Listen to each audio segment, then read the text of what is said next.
السلام عليكم ورحمة الله وبركاته. بسم الله والصلاة والسلام على سيدنا محمد رسول الله. اللهم صل وسلم وبارك على سيدنا محمد. ازيكم عاملين ايه؟ يا رب تكونوا بتم صحة واحسن حال. النهاردة زي ما انتم شايفين كده هنعمل أكلة سمك، هنعملها بطريقة بسيطة وطريقة سهلة وطريقة ان شاء الله تعجبكم خالص. التتبيلة يعني بسيطة بس حلوة ان شاء الله. طبعا انا السمك غسلاه كويس خالص بملح وخل، ومنضفاه طبعا وشطفاه اكتر من مرة. وهنا التتبيلة عندي راس توم مفرومة، وحطيت معلقة من هريسة الشطة الحمراء، وبعد كده ضفت عليهم ملح زي ما انتوا شايفين.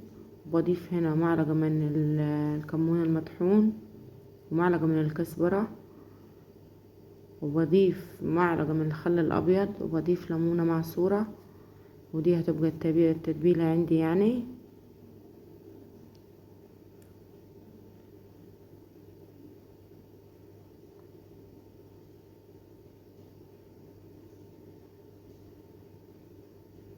الليمون هنا والخل بيدي ريحة حلوة خالص للسمك وانت بتحمري فيه كده.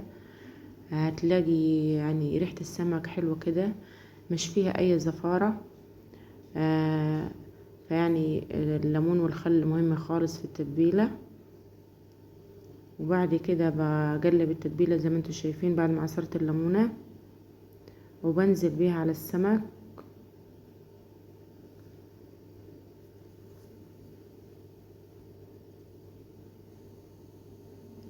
طبعا انا هنا كنت عزلت الراس كده من اللحم يعني.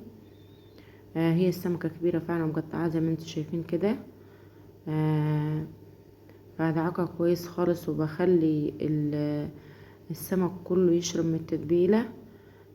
عشان مفيش حاجة تصيله فيه، حاجة ما تصيلش في التتبيلة. فانا قلبت كويس خالص السمك، وبسيبه في التتبيلة ما يقلش من نص ساعة كده، يعني ما يقلش اكتر من نص ساعة. وبعد كده عندي بصلتين هبتدي احمرهم عشان هعمل طاجن. وطبعا تبلت السمك زي ما انتوا شايفين، وابتديت اقلي فيه. وهنا البصلاية حمرت، ضفت لها الطماطم وهسيبها تتسبك.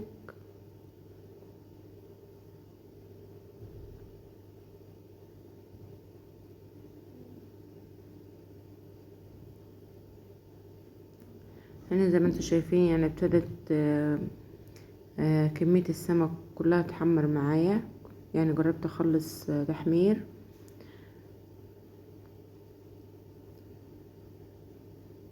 يعني كانت اخر تتبيلة معايا.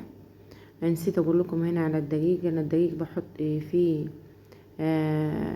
كمون، وبحط فيه ملح بشطة، وبحط فيه معلقة كبيرة من النشا. النشا بتخلي السمك يتنشف من بره كده، وبتخليه يطري من جوه. فالنشا حلو خالص في الدقيق بتاع السمك. هنا التقلية ابتدت تتسبك معايا. في الوقت ده انا كنت نقعة فريك، يعني كنت غسلاه ونقعاه بمية دافية.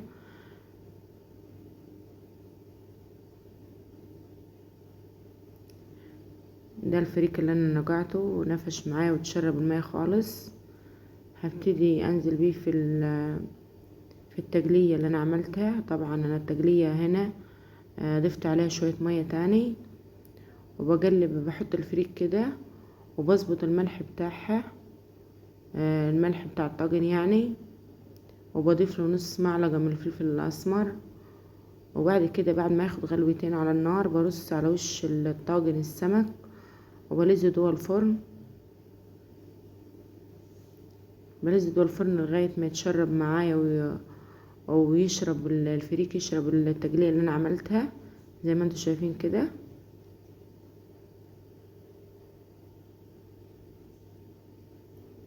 وبيطلع معايا من الفرن بالشكل اللي انتوا هتشوفوه دلوقتي.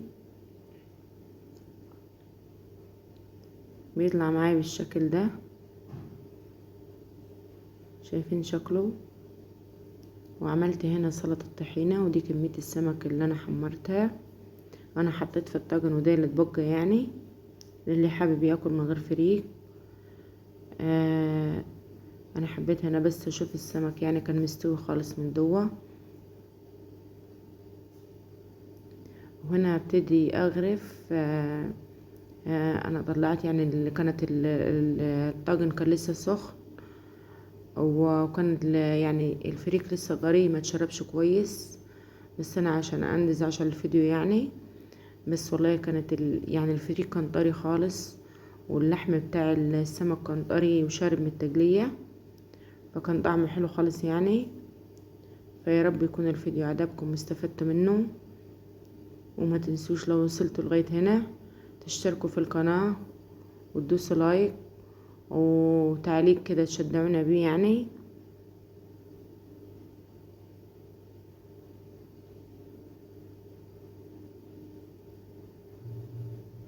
وده طبعا العيش البلدي بتاعنا اللي احنا بنخبزه يعني ببلدنا وكده. ودي كانت اكلتنا معاكم.